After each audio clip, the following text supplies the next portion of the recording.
My wife demanded a hall pass after beating cancer, so I sent her to the streets after she was unfaithful in the sheets. My wife and I have been married since 2001 and together since 1999. She is the most intelligent, thoughtful, caring, loyal person I know, and I have always considered myself fortunate to have met and married her. Even today, she remains aesthetically beautiful, and men have consistently complimented her throughout our marriage. Despite their advances, she has always rebuffed them. Earlier this year, she was diagnosed with uterine cancer stage 1, and underwent a full hysterectomy. I was never concerned about the cancer. It was diagnosed early, addressed swiftly, and she made a full recovery. I took time off work to care for her after the surgery, and all seemed well. There were some expected emotional instances on her part, and though I am not particularly emotional, we confronted them together. After her recovery, she insisted that we start living life to the fullest and embarked on a 10-day trip to Europe, followed by a journey to Belize. We also have a trip planned to the UK and Spain later this year. I am fine with these endeavors, as they contribute to building memories and checking off bucket list adventures for her and us. I understand that these actions stem from her feeling fragile. She also embraced activities like yoga, swimming, and healthy cooking classes. I was fully on board until last week. Last week, she came home from work and expressed a desire for a hall pass, a one-time opportunity for her to have intimacy with someone else besides me. She explained that since her cancer diagnosis, her outlook on life has changed, and she doesn't want to be restricted from doing things she desires. She mentioned a guy at her work whom she's always been attracted to, and as he's leaving the company, she sees it as the perfect opportunity to engage with someone else.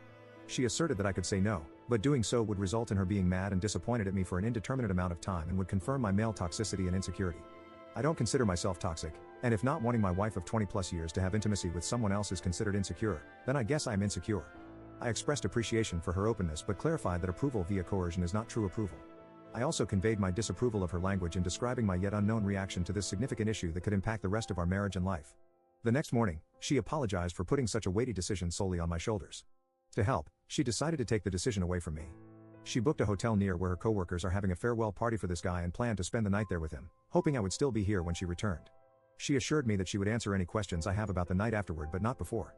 She refused to disclose any details about him, stating that she knows me too well, and revealing such information would lead me to dwell and obsess over him, making it too real for me.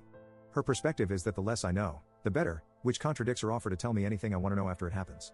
I think she assumes I won't want to know anything, or she simply will not tell me. Part of me thinks that at least she has been honest with me, and she has been through a lot since finding out she had cancer, so maybe I should just let it happen. I certainly have no concept of what she went through, so I cannot dismiss how this affected her mental state and outlook on life. Another part of me wants to put my foot down and say this is not going to happen and deal with the consequences when they happen. Her best friend called me callous for even suggesting that I wouldn't let it happen because I have no idea what she went through. I find it hard to believe that she is okay with the possibility of throwing away 20+ years of marriage over some guy with whom she has had no relationship outside of work. Part of me wants to know who this guy is. What does he look like? What does he have that is so enthralling for her? Is he just a safe option? Is he married? Does his wife know? Update 1. I was hoping that my opposition to her plans would give her pause, but unfortunately, that did not happen. I said I was a hard no, and I wasn't sure how I would feel about you if you went ahead with it. I was met once again with, "This is for me, it will be one time, what can I say to help you deal with it, you'll get over it, we were meant to be regardless of the situation." After that, she left on Saturday, ostensibly to meet her coworkers, but in reality, to be with the guy.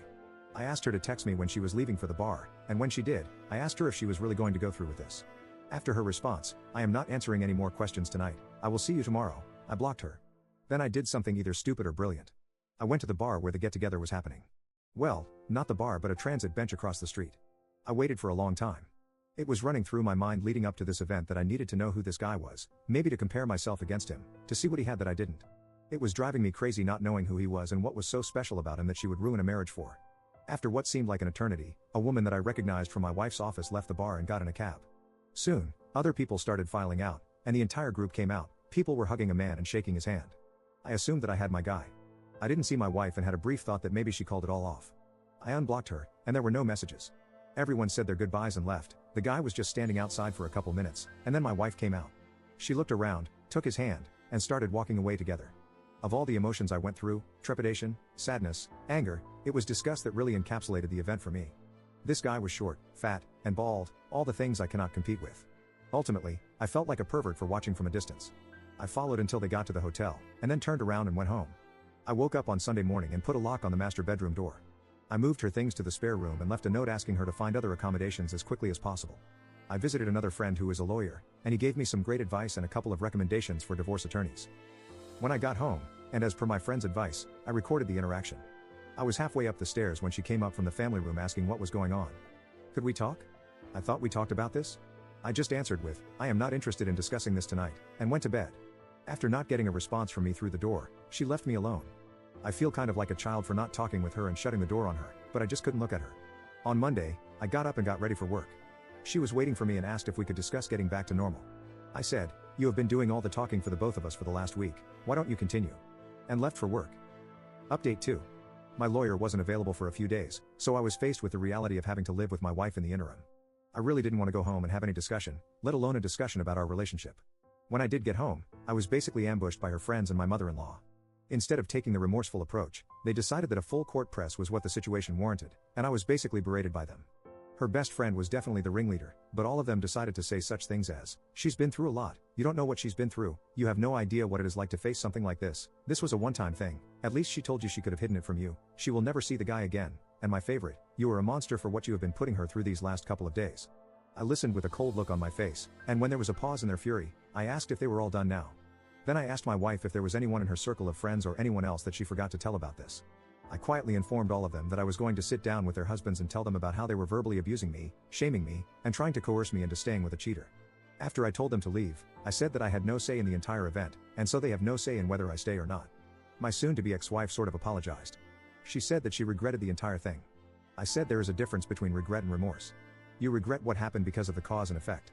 You have regret because your life will never be the same, our relationship will never be the same because you were wholly and willfully unconcerned about me and what I wanted. She asked if I had any questions, and she would answer them now, no matter how disturbing. I said that the one question I do have is, why? Not necessarily why this guy, why this low-end unattractive, unfit guy, but why someone else in the first place? She said that the cancer scared her to her core. She felt like she was rushing toward mortality and stepping out of that tunnel was appealing. She said that after all this time of being a wife and mother and worrying about family, this was something just for her. An escape. The guy was just someone who was interested in her for a long time, she knew he wouldn't say no, and he was the complete opposite of me. I said if I was going to risk my marriage, the woman would have to be a serious upgrade from you. I told her that I saw you and him coming out of the bar that night. I watched you walk away from the bar hand in hand towards the hotel. I said that you looked too familiar with each other and asked if there was something going on before all this. She said no, but who knows if that is the truth or not. I said that after all our years together, your lack of respect for me was astonishing. I finished by saying that I would never be able to look at myself in the mirror again if I condoned that level of disrespect and stayed with you.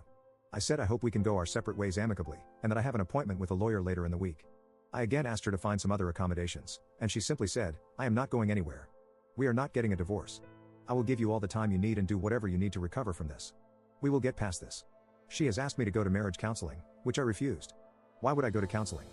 I did nothing to warrant needing a therapist's advice. I had her served and gave her a notice to vacate because the house is my premarital asset. She has moved in with her mom, but I find her constantly coming by to see if I need anything or making suggestions like, what if we had an open relationship only on your side, which seems kind of desperate and pathetic. She has said that she will drag the divorce out for as long as possible but so far has been compliant. The worst part of all this is telling my daughter that we are getting a divorce and why, followed closely by her begging me to give her mom another chance. I am not sure I would have been afforded the same consideration if I was the one who was cheating. Update 3. There is not much to report. We are in the process of getting a divorce, however, where we live, we must be legally separated for 1 year. My wife has said that she will give me whatever I want in the divorce if I agree to attend marriage counseling, but I am not interested. There was a bit of back and forth while we worked out what separation looks like in everyday life from this point forward. As a result, we have only just agreed to the confines of the legal separation, so as we move towards defining the divorce language, maybe my stance may change. I received a lot of messages about her friend group and my daughter, so I will clear up any misconceptions now. My daughter isn't taking her mother's side. She has always been a mama's girl, but she is very unhappy with her mom right now. Her initial reaction was just shock and held out hope that we would work through any issues and stay together. Now she accepts that is not going to happen. She has been limiting her interactions with her, but at the end of the day, she is still her mom. The friend group husbands were upset at the level of complicity of their wives in aiding and abetting the cheating and made them cut off my wife, but that seems to have been forgotten at this point. The best friend was the ringleader and seems to have taken perverse pleasure in actively creating scenarios where they would be in contact, at the very least encouraging to the point of causing her husband to question her motives. It turns out she didn't like me at all, and this was her way of sticking it to me. I guess she wins. I have decided not to date anyone for a while. I will not be getting married ever again. So that's all. I doubt I will post again unless she wins the lottery and I find it in my heart to forgive her.